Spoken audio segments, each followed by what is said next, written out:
अस्सलाम वालेकुम जी। आपका हकीम मुबारक अली। आज का मौजू तिब है और हम बात करेंगे दर्द सर, दर्द शकीका, माली खोलिया, दायमी नज़ला, कब्ज़ और जमे हुए बलगम की।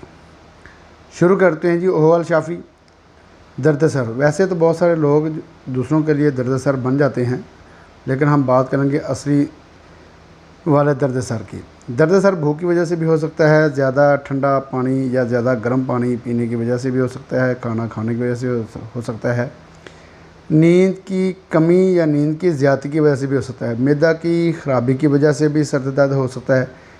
इसके अलावा कोई दिमागी मर्ज़ भी वजह बन सकता है दर्द सर की। दर्द सर कोई बीमारी नहीं, ये एक अलामत है दूसरी बीमारी की। दर्द शकीका भी सर का दर्द है, मगर आधे सर का। अगर ये दर्द शुरू हो जाए तो हिलने नहीं देता, ना काम करने देता है, ना आराम करने देता है। माली खोलिया। ये माली खोलिया एक ऐसा मर्ज़ है जिसमें मरीज़ का गुमान और फ़िक्र बदल जाता है और इसमें फ़साद और खौफ पैदा हो जाता है। इसकी आदत तब्दील हो जाती हैं, फ़जूल हरकतें करता है और अक़ल से फ़ारिग हो जाता है।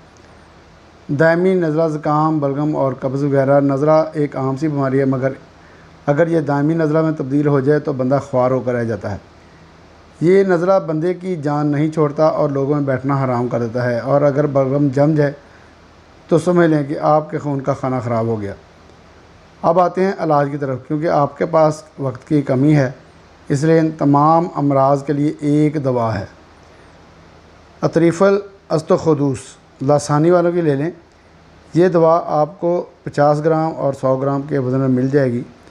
कीमत भी मुनासिब है। तरीका इस्तेमाल डब्बी पर दर्ज कर दिया गया है। एक अच्छी हर्बल दवाई है, किसी भी हर्बल स्टोर से आप ले सकते हैं और इस्तेमाल में लाएं। इंशाल्लाह शिफा होगी और ये एक अच्छी दवा है।